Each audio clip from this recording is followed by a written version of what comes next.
जगत में प्रत्येक व्यक्ति को किसी ना किसी प्रकार की निर्बलता अवश्य होती है। जैसे कोई बहुत तेजी से दौड़ नहीं पाता तो कोई अधिक भार नहीं उठा पाता, कोई असाध्य रोग से पीड़ित रहता है तो कोई पढ़े हुए पाठों को स्मरण में नहीं रख पाता। ऐसे अनेकों उदाहरण और भी हैं।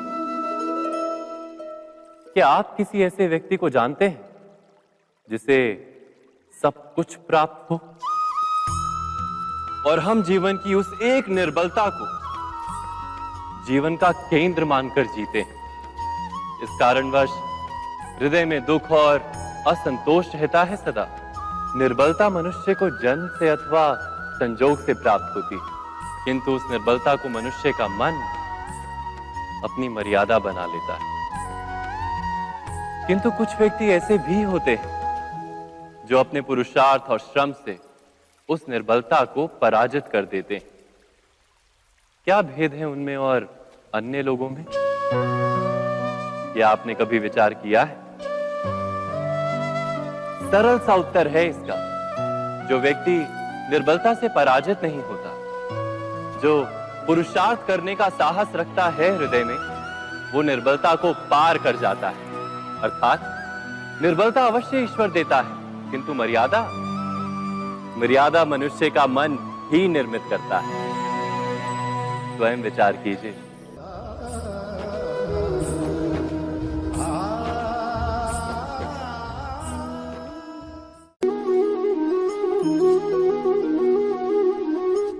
भविष्य का दूसरा नाम है संघर्ष।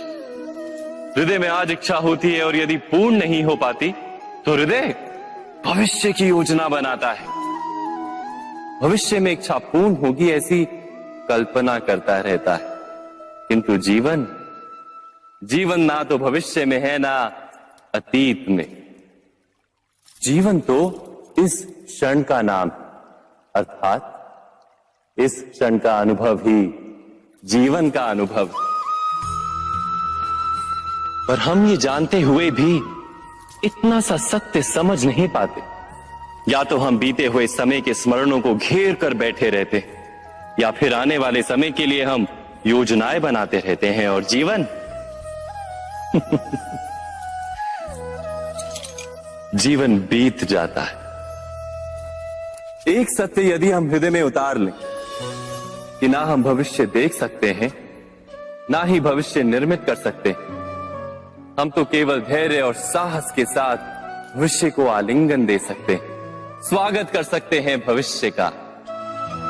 तो क्या जीवन का हर पल जीवन से नहीं भर जाएगा? स्वयं विचार कीजिए।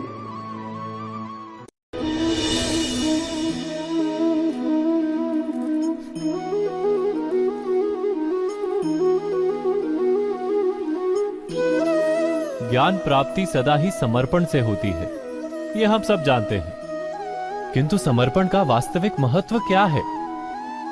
क्या हमने कभी विचार किया? मनुष्य का मन सदा ही ज्ञान प्राप्ति में विभिन्न बाधाओं को उत्पन्न करता है। कभी किसी अन्य विद्यार्थी से ईर्ष्या हो जाती है, कभी पढ़ाए हुए पाठों पर संदेह जन्मता है और कभी गुरु द्वारा दिया गया दंड मन को अहंकार से भर देता है। नहीं, क्या ऐसा नहीं होता? न जाने कैसे कैसे विचार मन को भटकाते हैं और मन की इसी अयोग्य स्थिति के कारण हम ज्ञान प्राप्त नहीं कर पाते। मन की योग्य स्थिति केवल समर्पण से निर्मित होती है। समर्पण मनुष्य के अहंकार का नाश करता है, ईर्ष्या, महत्वाकांक्षा आदि भावनाओं को दूर कर हृदय को शांत करता है और मन को एकाग्र करता है। वास्तव में ईश्वर की सृष्टि में ना ज्ञान की मर्यादा है ना ज्ञानियों की। गुरु दत्तात्रेय ने तो गाय और श्वान से भी ज्ञान प्राप्त कर लिया था। अर्थात विषय ब्रह्म ज्ञान का हो या जीवन के ज्ञान का या गुरुकुल में प्राप्त होने वाले ज्ञान का, उसकी प्राप्ति के लिए गुरु से अधिक महत्व है उस गुरु के प्रति हमारा समर्पण। क्या ये सत्य नहीं?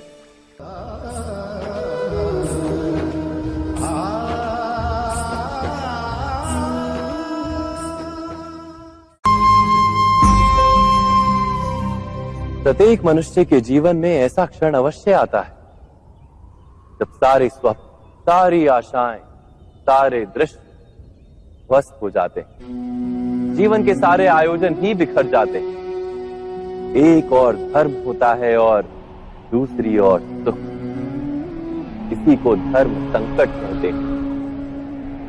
जब धर्म का वहन ही संकट हो और धर्म का त्याग ही सुख हो। विचार कीजिए, कभी किसी स्वजन के विरुद्ध सत्य बोलने का अवसर प्राप्त हो जाता है, कभी ठीक दरिद्रता के समय सरलता से चोरी करने का मार्ग प्राप्त हो जाता है, कभी किसी शक्तिशाली राजनेता या राजा के कर्मचारी का अधर्म प्रकट हो जाता है। सबके जीवन में ऐसी घटना बनती ही रहती है। अधिकतर लोग ऐसे किसी क्षण को धर्म संकट के रूप में जान ही नहीं पाते। हमें किसी प्रकार के संघर्ष का अनुभव ही नहीं होता। सहजता से सुख की ओर खींचे चले जाते हैं, जैसे मक्खी गुड़ की ओर खींची चली जाती। वास्तव में धर्म संकट का क्षण ईश्वर के निकट जाने का क्षण होता है। यदि हम संघर्षों से भयभीत ना, सुख की ओर आकर्षित ना, अपने धर्म पर दृढ़ रहे, तो ईश्वर का साक्षात्कार दूर नहीं।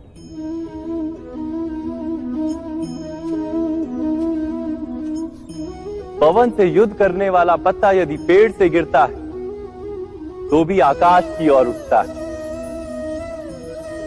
पवन से झुकने वाली घास वहीं भूमि पर रह जाती है। अर्थात धर्म संकट से यदि हम संकट को ही टाल दें तो सुख तो मिलता है, जीवन बढ़ता है, किंतु क्या चरित्र नहीं टूटता? क्या आत्मा दरिद्र नहीं हो जाती? क्या ईश्वर से अंतर नहीं हो जाता? स्वयं विचार कीजिए। दो व्यक्ति जब निकट आते हैं तो एक दूसरे के लिए सीमाएं और मर्यादाएं निर्मित करने का प्रयत्न अवश्य करते हैं। हम यदि सारे संबंधों पर विचार करें तो देखेंगे कि इन सारे संबंधों का आधार यही सीमाएं हैं जो हम दूसरों के लिए निर्मित करते हैं। और यदि अनजाने में भी कोई अन्य व्यक्ति इन सीमाओं को तोड़ता है तो उसी क्षण हमारा हृदय क्रोध से भर जाता है। इन सीमाओं का वास्तविक रूप क्या है? क्या हमने कभी विचार किया? सीमाओं के द्वारा हम दूसरे व्यक्ति को निर्णय करने की अनुमति नहीं देते। अपना निर्णय उस व्यक्ति पर थोपते, अर्थात किसी की स्वतंत्रता का अस्वीकार करते हैं हम। और जब स्वतंत्रता का अस्वीकार किया जाता है तो उसका हृदय दुख से भर जाता है। और जब वो सीमाओं को तोड़ता है तो हमारा हृदय क्रोध से भर जाता है। क्या ऐसा नहीं होता?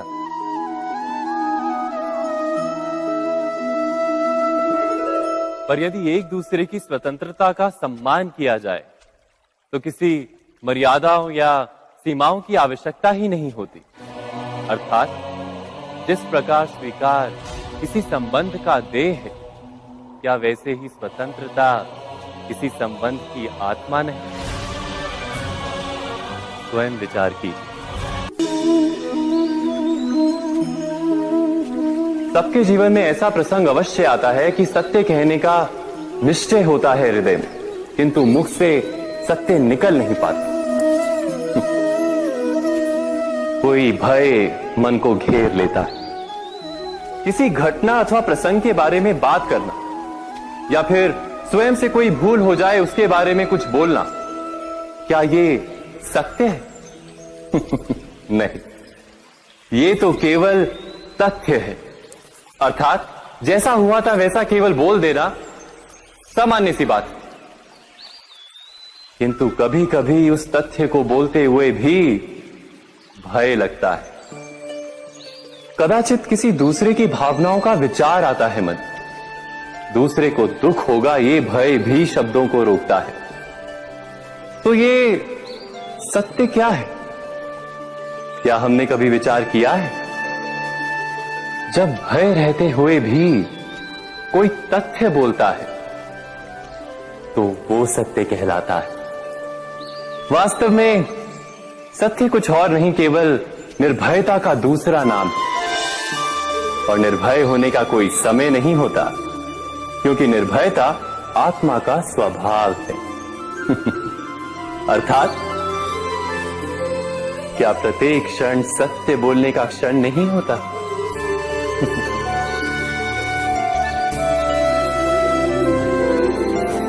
स्वयं विचार कीजिए।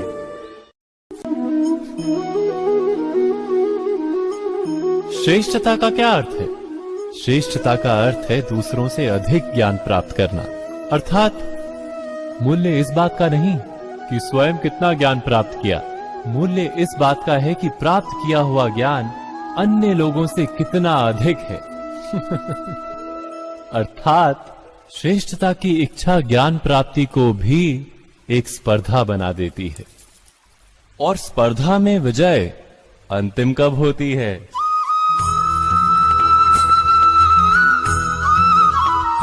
कुछ समय के लिए तो श्रेष्ठ बना जा सकता है, किंतु सदा के लिए कोई श्रेष्ठ नहीं रह पाता। फिर वही असंतोष, पीड़ा और संघर्ष जन्म लेता है। किंतु श्रेष्ठ बनने के बदले यदि उत्तम बनने का प्रयत्न करें तो क्या होगा? उत्तम का अर्थ है कि जितना प्राप्त करने योग्य है वो सब प्राप्त करना, किसी से अधिक पाने की इच्छा से नहीं, मात्र आत्मा की तृप्ति हेतु कुछ प्राप्त करना। उत्तम के मार्ग पर किसी अन्य से स्पर्धा नहीं होती, स्वयं अपने आप से स्पर्धा होती है। अर्थात उत्तम बनने का प्रयत्न करने वाले को देर अबेर सारा ज्ञान प्राप्त हो जाता है, बिना प्रयत्न के ही वो श्रेष्ठ बन जाता है। किंतु जो श्रेष्ठ बनने का प्रयत्न करता है वो श्रेष्ठ बने या ना बने, उत्तम कभी नहीं बन पाता।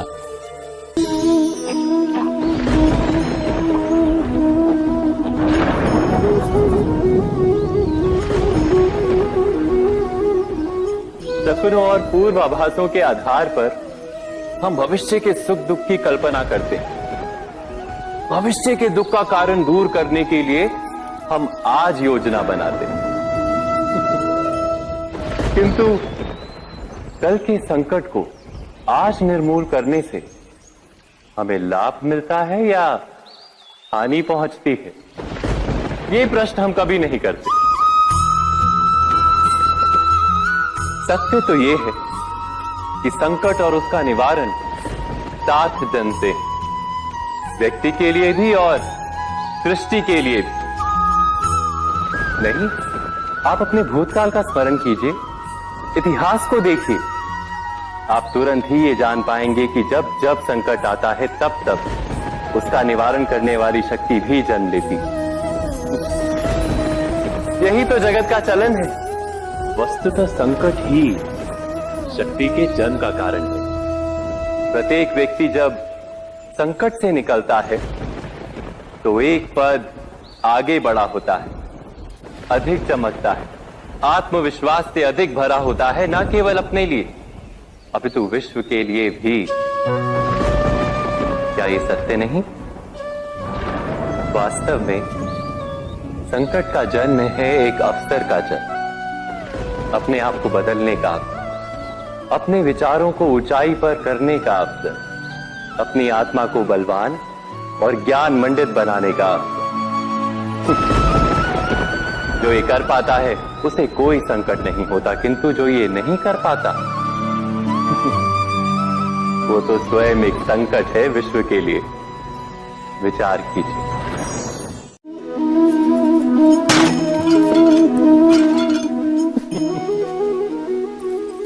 कभी कभी कोई घटना मनुष्य के जीवन की सारी योजनाओं को तोड़ देती और मनुष्य उस आघात को अपने जीवन का केंद्र मान लेता।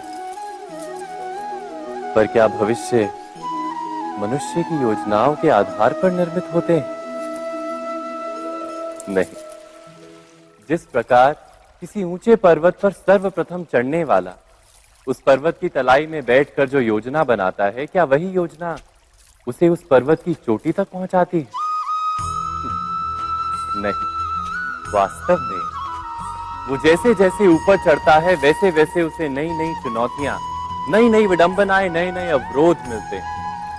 प्रत्येक पद पर वो अपने अगले पद का निर्णय करता है।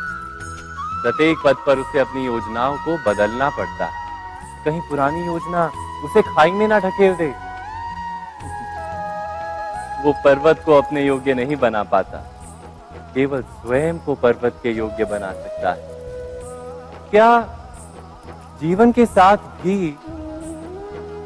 ऐसा ही नहीं?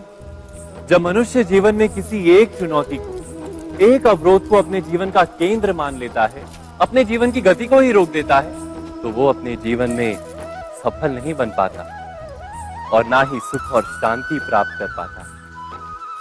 अर्थात जीवन को अपने योग्य बनाने के बदले स्वयं अपने को जीवन के योग्य बनाना ही सफलता और सुख का एकमात्र मार्ग नहीं।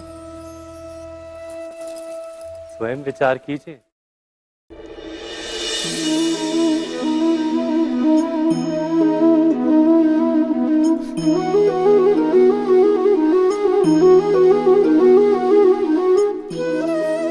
जीवन का हर क्षण निर्णय का क्षण होता है। प्रत्येक पद पर दूसरे पद के विषय में कोई निर्णय करना ही पड़ता है और निर्णय अपना प्रभाव छोड़ जाता है। आज किए गए निर्णय भविष्य में सुख अथवा दुख निर्मित करते हैं, ना केवल अपने लिए, अपने परिवार के लिए भी, आने वाली पीढ़ियों के लिए भी। जब कोई दुविधा सामने आती है तो मन व्याकुल हो जाता है, अनिश्चय से भर जाता है। निर्णय का वो क्षण युद्ध बन जाता है और मन बन जाता है युद्ध भूमि। अधिकतर निर्णय हम दुविधा का उपाय करने के लिए नहीं, केवल मन को शांत करने के लिए लेते हैं। पर क्या कोई दौड़ते हुए भोजन कर सकता है? नहीं। तो क्या युद्ध से जूझता हुआ मन कोई योग्य निर्णय ले पाएगा? वास्तव में शांत मन से जब कोई निर्णय करता है तो अपने लिए सुखद भविष्य बनाता है, किंतु अपने मन को शांत करने के लिए जब कोई निर्णय करता है तो वो व्यक्ति भविष्य में अपने लिए कांटों भरा वृक्ष लगाता है। स्वयं विचार कीजिएगा।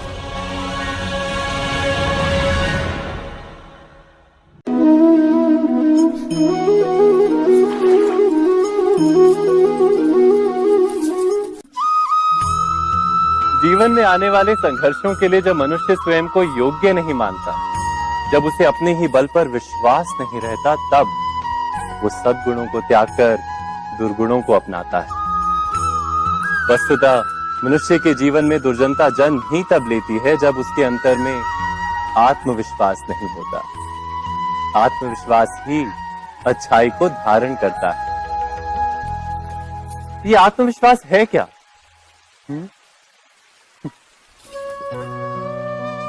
जब मनुष्य ये मानता है कि जीवन का संघर्ष उसे दुर्बल बनाता है, तो उसे अपने ऊपर विश्वास नहीं रहता। वो संघर्ष के पार जाने के बदले संघर्ष से छूटने के उपाय ढूंढने लगता है। किंतु जब वो ये समझता है कि ये संघर्ष उसे अधिक शक्तिशाली बनाते हैं, ठीक जैसे व्यायाम करने से देह की शक्ति बढ़ती, तो प्रत्येक संघर्ष के साथ उसका उत्साह बढ़ता है। अर्थात आत्मविश्वास और कुछ भी नहीं, मन की स्थिति, जीवन को देखने का दृष्टिकोण मात्र है। और जीवन का दृष्टिकोण तो मनुष्य के अपने वश में होता है। स्वयं विचार कीजिए।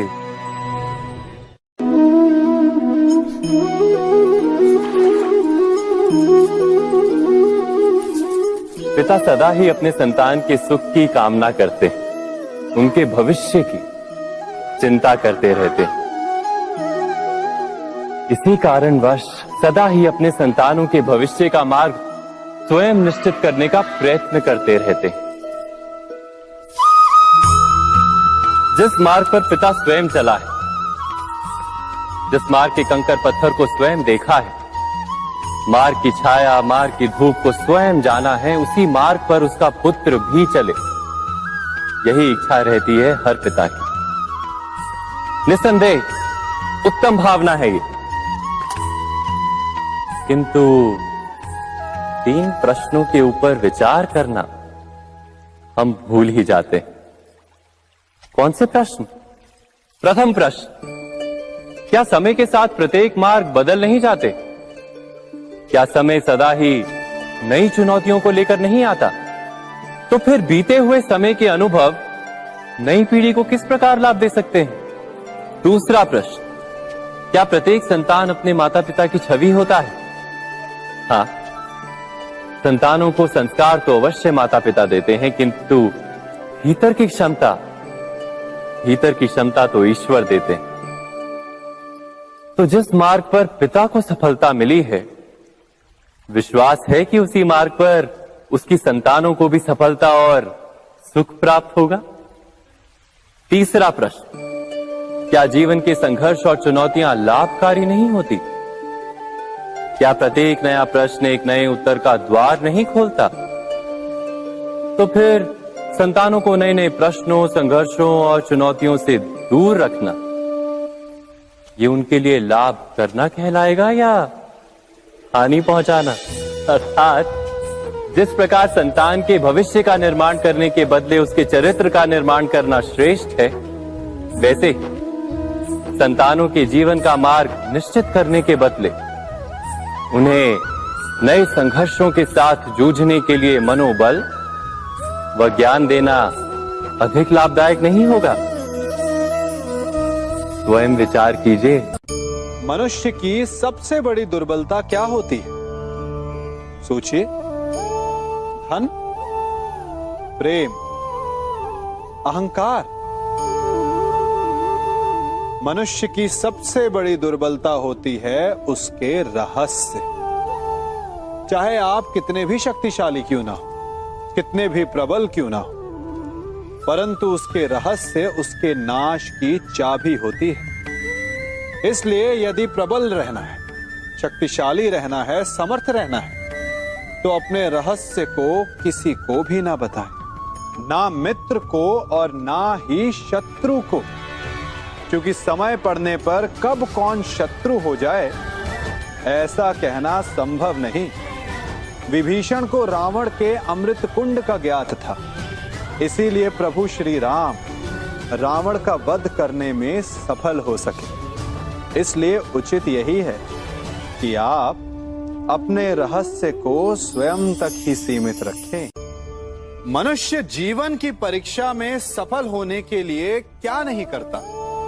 वो परिश्रम करता है, दौड़ भाग करता है, और ये सब करने के पश्चात भी जब उसका काम नहीं बनता तो वो नकल करता है ना? तनिक लौटिए अपने बचपन में, स्मरण कीजिए अपने बचपन की स्मृतियों का। क्या स्मरण हुआ? विद्यालय में जब आप परीक्षा देने जाते थे तो क्या होता था? आप ना सही, परंतु कोई ना कोई सफलता पाने के लिए नकल करता ही था और उत्तीर्ण भी हो जाता था, है ना? परंतु जीवन की परीक्षा ऐसी नहीं होती। नकल करने वाला सफल नहीं होता। कारण विद्यालय में सबके प्रश्न पत्र एक होते थे, परंतु जीवन के प्रश्न पत्र और उनकी कठिनाई सबके लिए भिन्न होती, तो निश्चित रूप से उनके उत्तर भी भिन्न होंगे ना। इसलिए यदि आपको जीवन में सफलता पानी है तो नकल ना कीजिए, स्वयं के प्रश्नों का उत्तर स्वयं ढूंढिए और सफलता आपकी ही होगी। मनुष्य का जीवन हार और जीत विजय और पराजय, सफलता और असफलता के मध्य झूलता रहता है। आपके साथ भी ऐसा होता होगा, है ना? जब आप सफल होते हैं, किसी चुनौती पर विजय पाते हैं, तो मन प्रसन्नता से आनंद के उपवन में झूमने लगता है। और जब आप असफल होते हैं, तब मन दुख और पीड़ा के सागर में डूबने लगता है। परंतु वास्तव में सफलता और असफलता है क्या? तनिक ध्यान से सोचिए। ये केवल हमारी मनोस्थिति मात्र है। हमारी पराजय तब नहीं होती जब हमारा शत्रु विजय प्राप्त कर ले। हमारी पराजय तब होती है जब हम पराजय स्वीकार कर लें। हम असफल तब नहीं होते जब हम लक्ष्य ना पा सके। हम असफल तब होते हैं जब हम प्रयास करना बंद कर दें। इसलिए प्रयास करते रहें और हार ना मानें, क्योंकि जिस दिन आप हार स्वीकारना बंद कर देंगे, जीत आपके चरणों में होगी।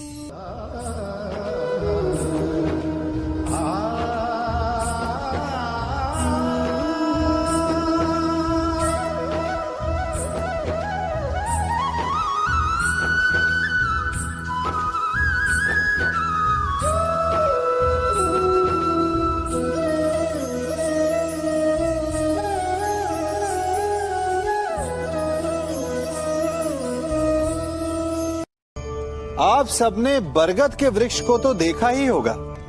क्या आपको ज्ञात है, बरगद के वृक्ष के बीज का आकार राई से भी छोटा होता है। परंतु बरगद का वृक्ष संसार के महाकाय वृक्षों में जाना जाता है। जब उसका जन्म होता है, तब उसमें वो जटाएं, वो शाखाएं नहीं होती।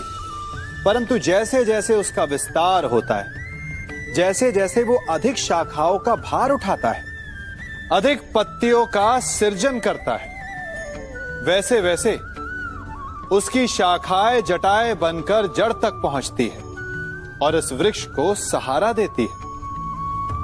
ये जीवन का बहुत महत्वपूर्ण पथ है। बिना लोभ लालच शुभ कार्य करें, अन्य लोगों की सहायता करें। धीरे धीरे आपने जिनकी सहायता की, वो आपके सहायक बनते जाएंगे, आपकी जड़ों को और बलशाली बनाएंगे, आयु मान और आकार बढ़ाएंगे। सहजीवन, सहायता और निष्काम कर्म आपको मृत्यु के पश्चात भी मरने नहीं देगा, आपको अमर रखेगा। हमारा शरीर प्रकृति का एक महान आविष्कार है। इससे जटिल संरचना संसार में और कोई नहीं। हमारा शरीर जितना जटिल है, यदि इसे ठीक से जाना जाए, तो इससे अधिक सरल ज्ञान देने वाला और कोई नहीं। हमारे शरीर में 5 इंद्रियां होती हैं, जो हमें भाव, गुण और वस्तुओं का बोध कराती हैं। हमारे पास आंखें हैं, नाक है, स्पर्श के लिए त्वचा है, कान है और जीभा है। सबका भिन्न भिन्न कार्य है। आंखों से देखना, कानों से सुनना, नथनों से श्वास लेना, त्वचा से स्पर्श करना और जीभा से स्वाद लेना। परंतु क्या आपने कभी सोचा कि प्रकृति ने हमें 2 आंखें दी, 2 नथने दी, 2 कान दी, स्पर्श के लिए ये पूरा शरीर दिया, परंतु जीभा केवल 1 दी? ऐसा क्यों? क्योंकि प्रकृति चाहती है कि हम देखें अधिक, सुने अधिक और ज्ञान अधिक अर्जित करें, बोले कम। क्योंकि अधिक वाचाल नाश को निमंत्रण देता है। स्मरण रखिएगा।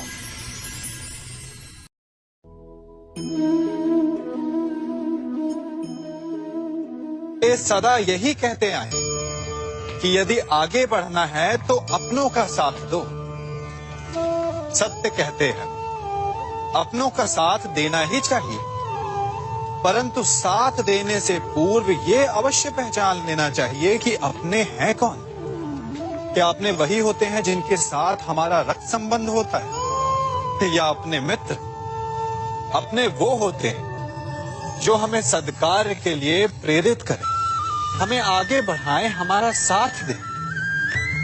और वो जिनका साथ देने से समाज का नाश, धर्म की हानि हो, वो सगे हो करके भी सगे नहीं होते। इसलिए जब अपनों की परिभाषा का चुनाव करें तो उन्हें अपना माने जो आपका साथ दे, उन्हें नहीं जो हमें अज्ञान के मार्ग पर ले जाएं।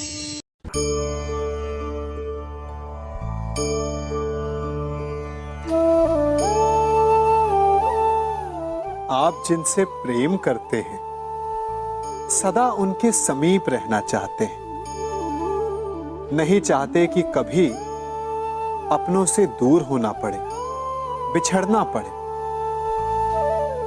परंतु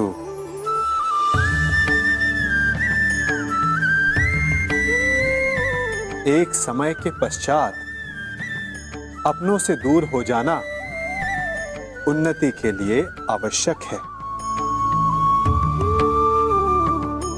आप माता पिता हैं ना, यदि आप अपनी संतान के जीवन के हर पग पर उनका मार्गदर्शन करते रहेंगे तो आपकी संतान स्वयं मार्ग चुनना कैसे सीखेगी, मार्ग के कांटों से स्वयं को बचाना कैसे सीखेगी। इसीलिए एक समय के पश्चात अपनों से बनाई गई दूरी सदा लाभदायक रहती है।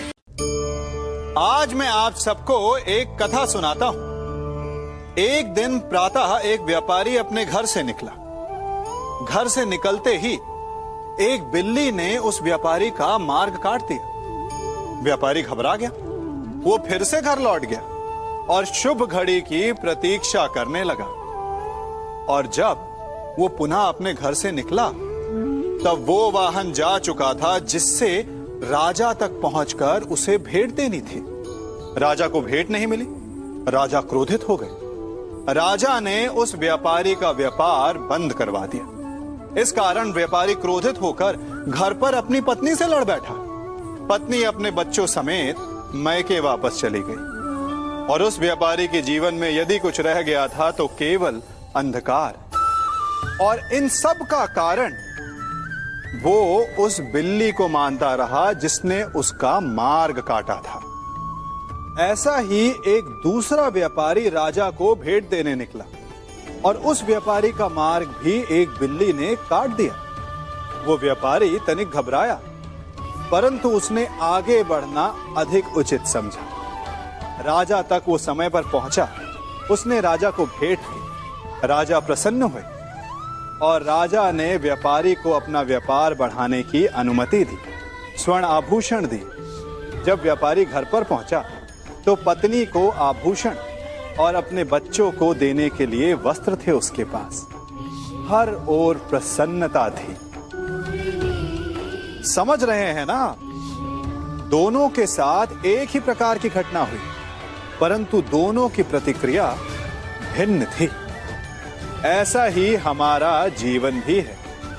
हमारे जीवन में प्रारब्ध का अपना स्थान है, परंतु उससे कई अधिक महत्वपूर्ण हमारी प्रतिक्रिया, हमारे सोच का प्रभाव है, क्योंकि यही हमारे जीवन को आकार देते हैं। इसलिए अपनी सोच को सकारात्मक रखिए। आपका जीवन सदैव आनंदमय।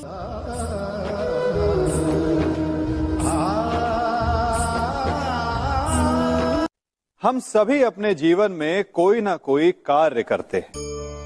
कार्य करते हैं तो थकान की अनुभूति होती है, और यदि थकान ना उतरे तो कार्य करने का मन नहीं करता। हम आशा करते हैं कि कदाचित एक दिन में 24 के स्थान पर 26 घंटे होते तो आराम करने के लिए हमें और अधिक समय मिल जाता। हमें ऐसा अनुभव होता है कि हम बहुत अधिक कार्य कर रहे हैं, है ना?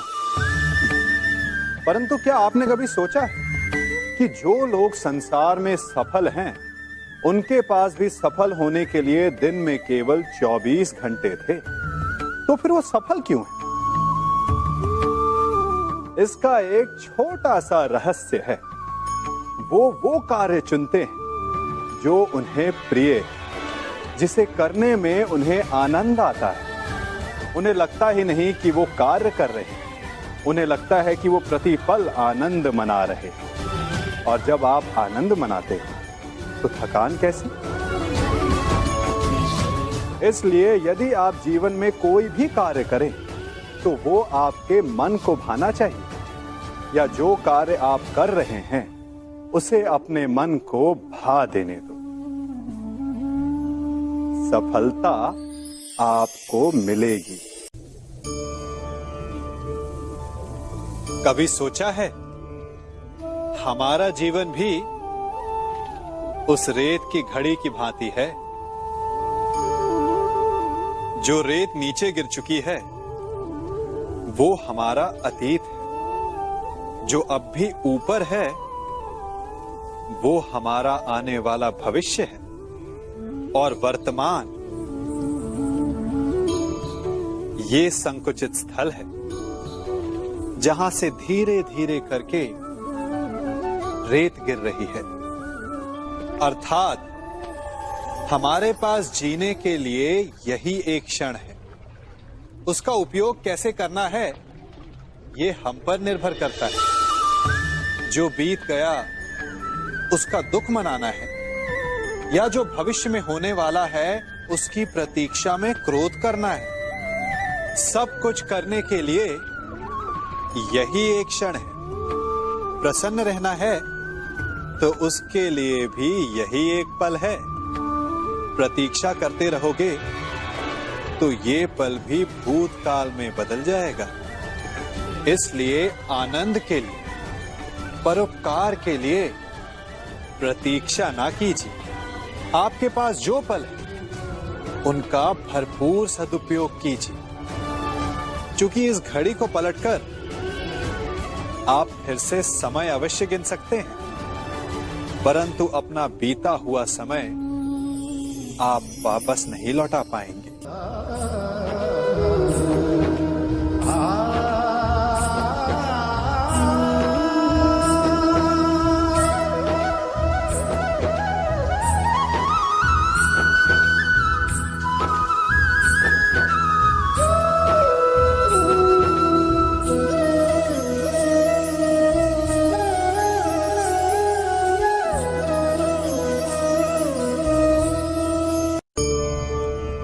मनुष्य भी बड़ा विचित्र प्राणी है। अपनों से नीचे के स्तर के लोगों को वो हे दृष्टि से देखता है, उनका उपहास उड़ाता है, उनसे बार बार कहता है कि तुम्हारा कुछ नहीं हो सकता, तुम भविष्य में कुछ नहीं कर पाओगे।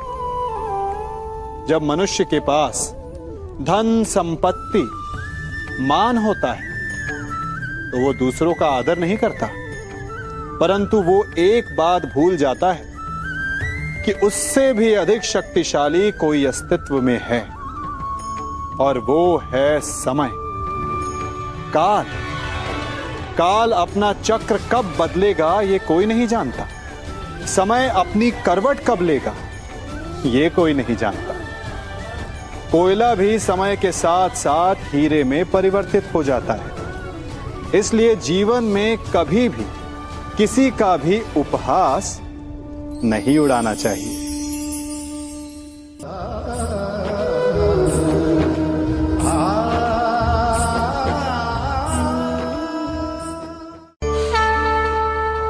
गर्व, अभिमान और अहंकार, ये तीनों सुनने में एक जैसे लगते हैं, परंतु तीनों का अर्थ भिन्न होता है और परिणाम भी। तीनों का आरंभ प्रेम से होता है। स्वयं से प्रेम, परिश्रम हमारे मन में गर्व को जन्म देता है और सफलता अभिमान जगाती है। यहां तक ठीक है, परंतु जब ये भावना अहंकार बन जाती है तब वो समस्या बन जाती है, क्योंकि सबसे बुरा अंत अहंकारी का ही होता है। परंतु मनुष्य के लिए पहेली यही है कि पहचाना कैसे जाए कि अहंकार जग गया है और उसका दमन आवश्यक है। इसका उत्तर मैं नहीं, आपका मन देगा। जब तक आप स्वयं से प्रसन्न हैं, जब तक आप सबसे ऊंचा उठने का प्रयास कर रहे हैं, तब तक ठीक है। परंतु जब आपके मन में दूसरों को नीचा समझने का भाव आ जाए तो सावधान हो जाइए, क्योंकि यही अहंकार है जो वास्तव में आपको हीन कर रहा है।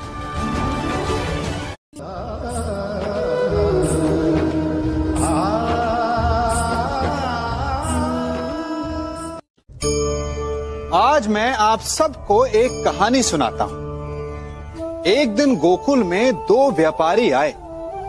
एक व्यापारी शहद का था, बड़ा मीठा शहद था उसका, परंतु वो गोकुल में टिक नहीं पाया।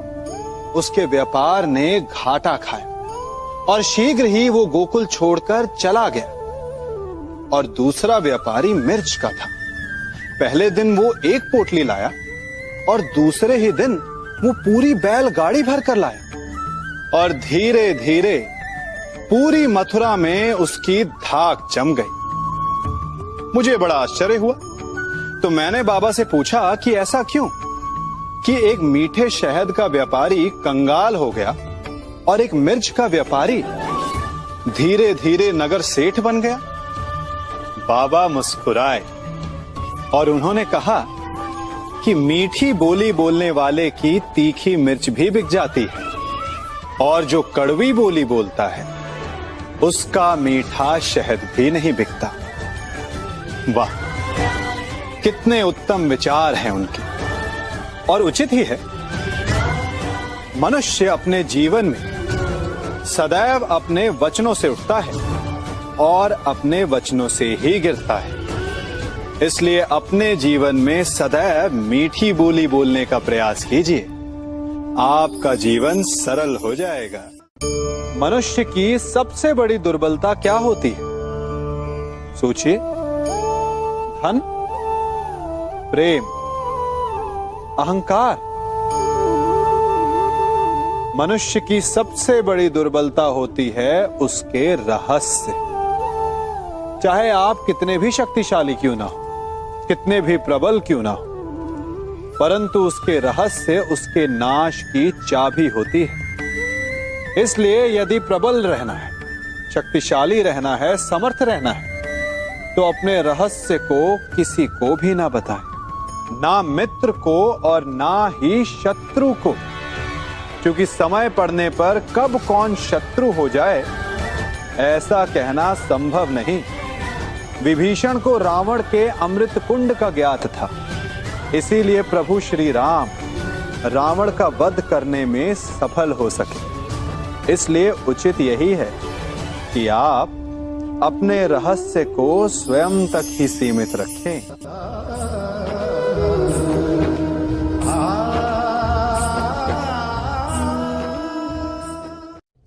युवा अवस्था भी हमारे जीवन का कितना सुंदर काल होता है ना। बाहु में बल, मन में कुछ बड़ा कर जाने की चाह, आंखों में भविष्य के सुंदर और कोमल सपने। और इसी अवस्था में मनुष्य के भीतर पनपता है प्रेम। किसी को देखकर उस पर मन मोहित हो जाता है और फिर मनुष्य अपना सब कुछ उस पर न्यौछावर कर देना चाहता है। फिर प्रेम की परिणति होती है विवाह में। क्यों?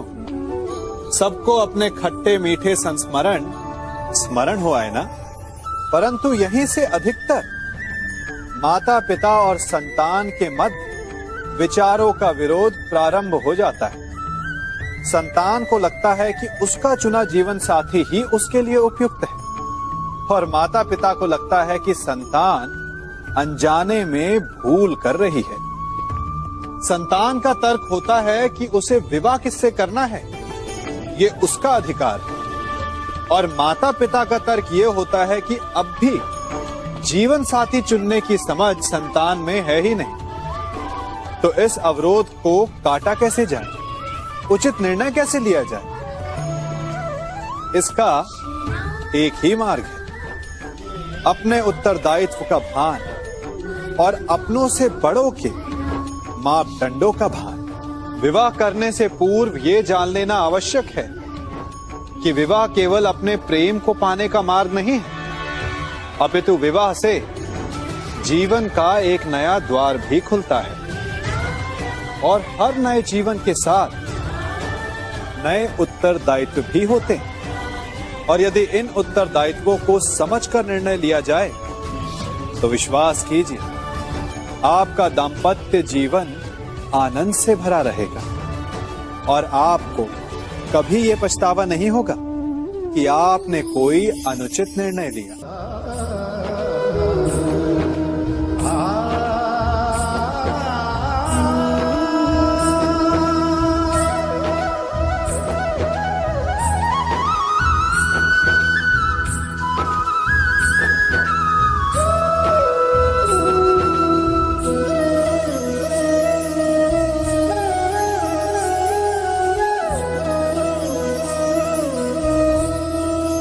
जब सागर का जल वाष्प बनकर उड़ता है तब वो हमें दिखाई नहीं देता।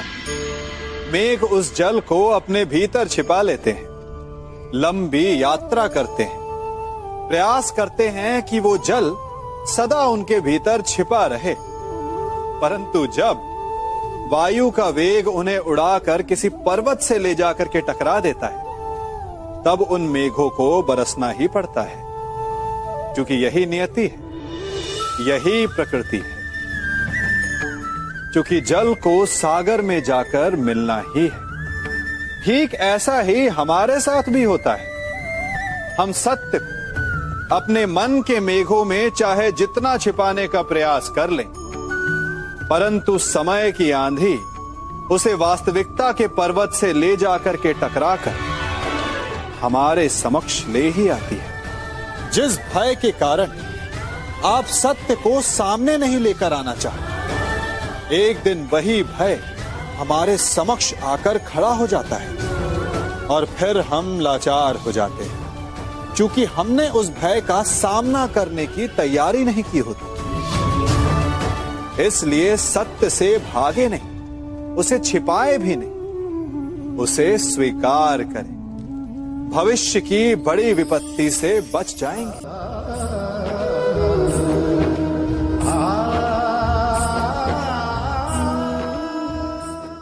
कभी कभी आप सबके जीवन में एक ऐसी विचित्र समस्या अवश्य आती है कि शक्तिशाली के समक्ष मौन हो जाते। उस शक्तिशाली से विवाद करने से बचने के लिए आप मौन रह जाते। मानता हूं, ऐसा करने से आप एक विवाद से बच जाते, एक संघर्ष से बच जाते, परंतु ऐसा बचाव एक बड़े संघर्ष को जन्म दे देता है। कैसे? हमारा मौन रहना अनजाने में उसका समर्थन बन जाता है, और वो स्वयं को अधिक शक्तिशाली अनुभव करता है, और यहां से हमारा दमन प्रारंभ हो जाता है।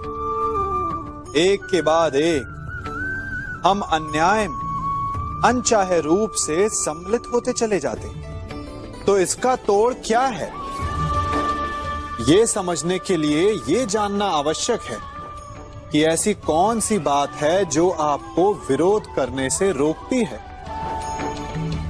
ये सामने वाले की शक्ति नहीं जो आपको रोकती है, ये आपके भीतर छिपा भय है जो आपको रोकता है। हाँ, कभी कभी भय आपकी सुरक्षा अवश्य कर सकता है, परंतु साथ साथ ये भी जानना आवश्यक है कि ये भय ही है जो आपको मौन भी रखता है, इसलिए अपने मन से भय को निकालिए और खुलकर अनीति का, अन्याय का विरोध कीजिए और फिर देखिएगा आपका मन कितना मुक्त, कितना हल्का अनुभव करेगा।